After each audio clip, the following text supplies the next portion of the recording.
Hello guys, magandang araw, panibago na namang vlog natin ito sa pang 7 days na nga pala ako dito sa province sa Tagkawayan, Quezon. So hindi ako lagi nakakapag voice over dahil nga gawa ng ang dami kong mga ganap sa buhay. So ito na nga at pinasalubungan nga pala ako ng pinya at ng sunkiss ng aking kapatid at ito nga ang alimasag na huli nga ng Tatay Siso. Ang kapatid ko kasi ay nagkupras or nagniyog sa bayan ng Tagkawayan ng Quezon, ito ng province. So ito nga pala ay nasa bukid kami at siya nga pala, ito nga pala ay nagdala din siya ng alimasag kasi nga malapit sa dagat yung pinagkuprasan nila at si Tatay Siso nga po ang nanguha na rin. Salamat Tatay Siso palag sa masariwang ulam na daladala nyo. Aba, arito ng mga langaw na ito ay napakakulit, ay dumadapo talaga dito sa alimasag pag kayo'y kinain na rin. At ito na nga po guys, ay sinugasan ko na nga at para nga may pang ulam tayo ng tanghalian. Ito nga po pala ay nilaga ko na pala yung alimasag sa pag hindi ko na po pinakita sa video. At ito nga po ay gagataan natin, lalawakan natin ng sitaw at ng ating patola.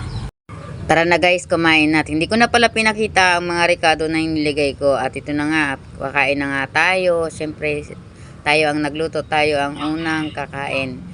Maraming salamat sa aking mga followers na laging nakatutok po dyan. Mega shoutout po sa inyong lahat. At salamat po sa mga subscribers sa mga YouTube ko. Ito nga po pala ang aking niluto. May patola, may sitaw, ayun, may alimasag. Salamat sa lahat. May dumating nga kaming bisita mula sa Cavite. Ito nga po pala ang aking kapatid na si Leonila. Aba, tingnan nyo naman.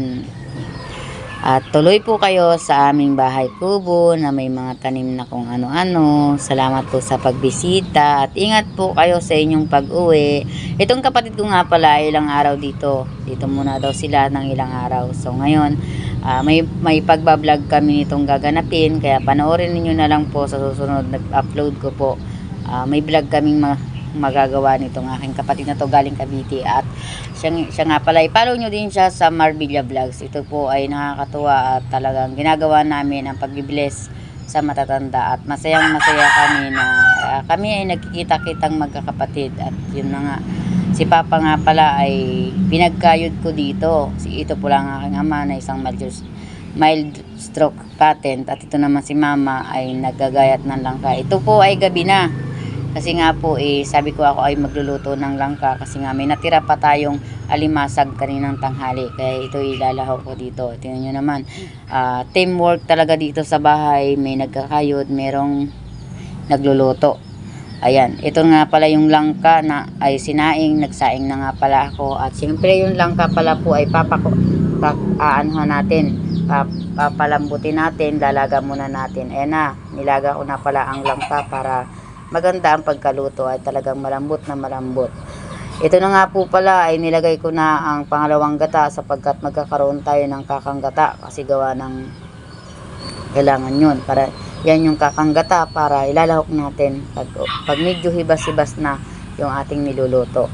Ito nga pala ay bigay ni Nico na dinala nila. Ito ay tawag dito sa amin ay talaba. Binibili po na ganito na. Ayan. Ito nga pala ay pinakuluan ko muna kasi gawa ng adobo. Ito na nga guys, nilagay na natin, kumukulo na ang ating gata. Inilagay na natin ang alimasag. Ang ginawa ko nga po pala, inati-hati ko ang alimasag sapagkat para mas malasa raw kung hahati-hatiin at para mas marami. So susunod natin ay ilalagay natin ating langka pag ito ay kumulo na. So ito na nga guys, ilalagay na natin para magsabay-sabay na sila. Lagay na natin ang ating langka. Kung nakarating ka na dito sa video na to, baka naman po pwede na i-follow mo ang aking page. Malaking tulong po ito. Ang sinasahod po namin ay tinutulong po namin sa mga cat o mga dog na kaya naming pakainin. At lalo tigit, meron po ako na 14 cat na mga napulot. Malaking bagay po ito na makatulong po sa amin. Pwede mo rin pong i-share kung gusto nyo pong i-share. Habang ako'y nagluluto nito, ang naiisip ko ay masarap talaga sa probinsya. Ang iisipin mo na lang ay kung anong iulam mo araw-araw. Naparami ata ang aking niluluto. Oops, tika lang. Pagpasensyaan nyo na nga pala yung manok na tumitilaok. Umaga nga pala ako nito nagbo-voice over. Yun lang kasi ang time ko para mag-voice over. Madami kami din ditong mga manok na panglabang pansabong. Ako'y magsasabong na rin din eh. Ha. Nilagay ko na nga po pala ang kakanggata sapagkat kailangan na nating ilagay kasi wala nang gasinong tubig. At gusto ko kasi may sabaw ang langka para mas malasa. Binagyan ko na rin pala to ng magic sarap at asin lamang kasi sapagkat malasa na po ang ating tanlad. Kaya yun na lang ang pampalasa natin. Sinakto ko lang na medyo maalat-alat na konti para mas masarap ang ating niluluto. Salamat sa aming mga followers at sa lahat ng mga naka-subscribe sa aming YouTube channel. At gawin kayo ng Diyos, siyempre sa lahat. At sa mga taga-bayan ng Tagkayan, Quezon, hello po, shoutout po sa inyo. At sa mga taga-Quezon, ingat po kayo palagi at lalo na sa malalapit sa dagat at sa mga nagdadagat. Thank you so much at ingatan po kayo ng Panginoon. God bless you.